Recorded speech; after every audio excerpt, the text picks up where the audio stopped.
The dark night of the soul is a spiritual and religious concept that refers to this period of time where you're not feeling it. If you believe in God, you're not feeling the presence of God, you're not hearing the voice of God, or you're in kind of this spiritual desert and wasteland where it's like you're not having the spiritual experience that you believe you should be having, and it's like you're cut off or disconnected from the divine. And this is a teaching that's popular, especially in Christianity. It comes from a Christian mystic in the 16th century named St. John of the Cross. And people are often told by their spiritual and religious leaders when they're struggling with their faith, when they're having doubts or questions, or when they're not having the kinds of experiences that their church or religion is promising them that they should have. It's okay, don't worry. What you are experiencing right now is not your religion not working. It's the dark night of the soul. This is not actually a problem. It's actually a good thing. That you are experiencing an inconsistency here is actually a sign that the thing is working. Even though for most people might think this is a sign that it's not working, that it's not working is being taken as a sign that it is working. Because God has withdrawn his loving presence, God being your best friend, your soulmate, your lover, closer than anyone else, has withdrawn his presence or has stopped talking to you or has allowed you to suffer in order to test and grow your faith. And this is something that happens in the spiritual path, that the presence of the divine is withdrawn in order to see whether you will keep believing, whether you'll keep persevering. And if you do, then you'll be even stronger. This is what people are taught. This is what the teaching about the dark night of the soul often is. And so I don't want to entirely deny this. There's a certain truth here. Often in life, our experiences and our feelings are disconnected. And that's not always a sign that there's something wrong. It's not always a bad thing. For instance, you might have just learned a new skill or started a new vocation, and there could be a time period where you just are practicing what you learn and you're not seeing results, or you're not feeling like you're good at the new thing yet. And you might end up questioning yourself or maybe even giving up too soon just because there's a gap period. There's a time where your learning needs to catch up with your experience, and you just need to really dive in, persevere in some of those circumstances. Or you might be in a relationship and your sexual or romantic desire might shift, and you might just be like, I'm not really feeling this person right now. And, that doesn't mean you should leave your relationship or question it necessarily.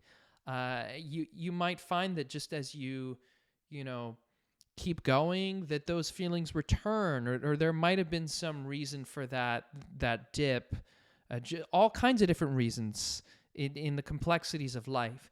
And so there is a truth that with spirituality as well, we need to learn things and we need to put things into practice and not necessarily be overly focused on results, that there is a place for just really giving the thing a fair and full trial, staying committed, and not being just driven all over the place by every little impulse and feeling.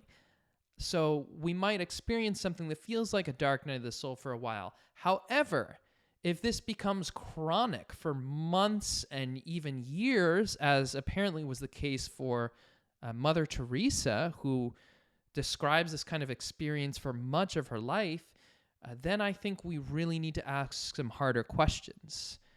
Is this really a dark night of the soul? Or are my doubts valid?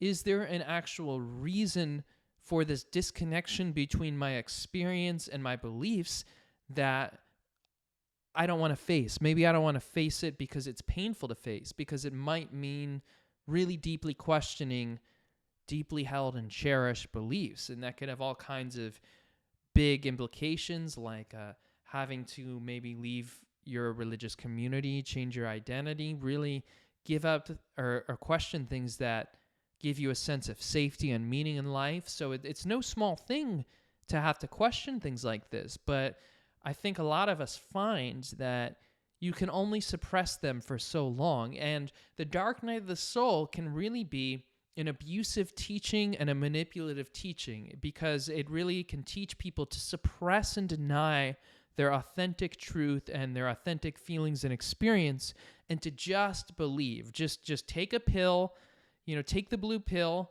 fall back asleep, and plug back into the matrix, drink the Kool-Aid. This is the dark night of the soul. What we're telling you works. Even if it doesn't work for you, you need to keep believing it. That can be the pattern here, and that's what a lot of people do, is they suffer needlessly for years because they're shutting themselves down.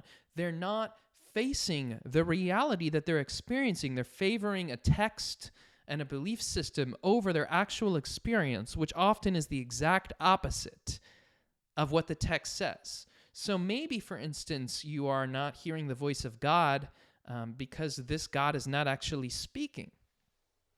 A lot of people were taught that God speaks to them, this personal God, for instance, of Christianity, and you might find that, well, this God only speaks to me through Bible verses, or it's very hard to tell, is this me or is this God?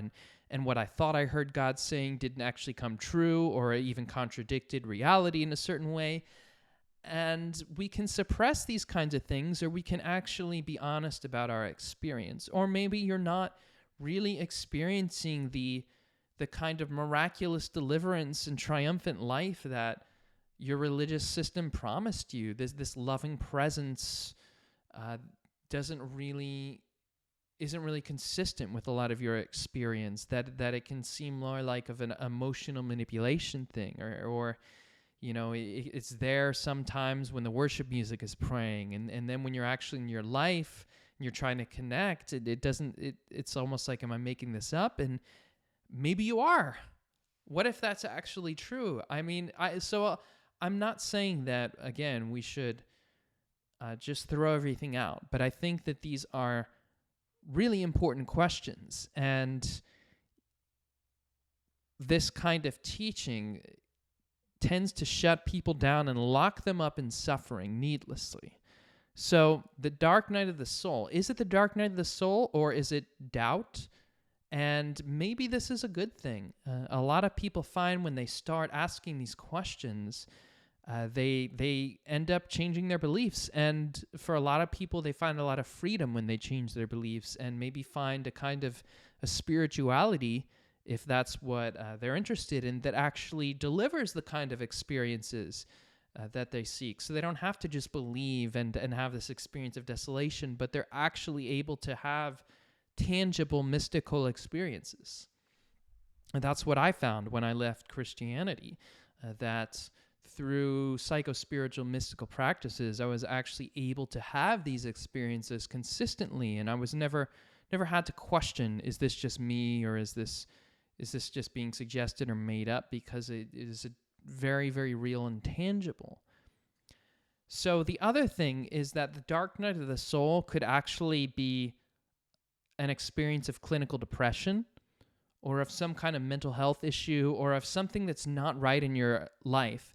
And spiritual people can use this to ignore or spiritually bypass a real issue that needs attention. So I think it's a question to also to ask, like, am I depressed? Do I need help in some other way? Is there something else in my life that needs attending to? And maybe the solution to that isn't spiritual per se. Maybe it's more something like getting exercise, or taking care of yourself, or eating healthy. Not that that's not spiritual, but it's not going to go away if you do something like meditate or read the Bible, because that's not addressing what the actual cause is.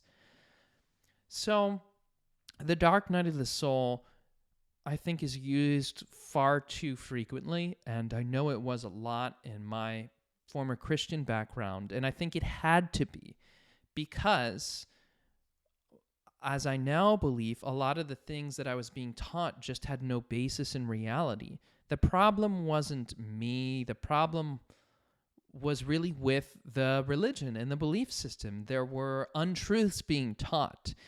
And so people who teach the dark night of the soul will teach you not to question yourself, not to question the religion. Well, they will teach you to question yourself. They might teach you that you're doing something wrong or being sinful, but if at the end of the day it seems that you're not, it's just keep believing. Just have blind faith. So I think it's important for us to not have blind faith, but to be honest, to acknowledge all of the parts of ourselves, including the parts that doubt, and to examine everything, to just be really honest and really authentic, and to trust that, you can face these truths, and that facing them will ultimately lead you to a happier and more full life. So I'm Andrew Jasko. I'm the founder of Life After Dogma. I help people heal from religious trauma, from the psychological damage caused by indoctrination. If you would like to work with me or have a coaching session, please book. There's a link below. Thank you so much. Please like and subscribe.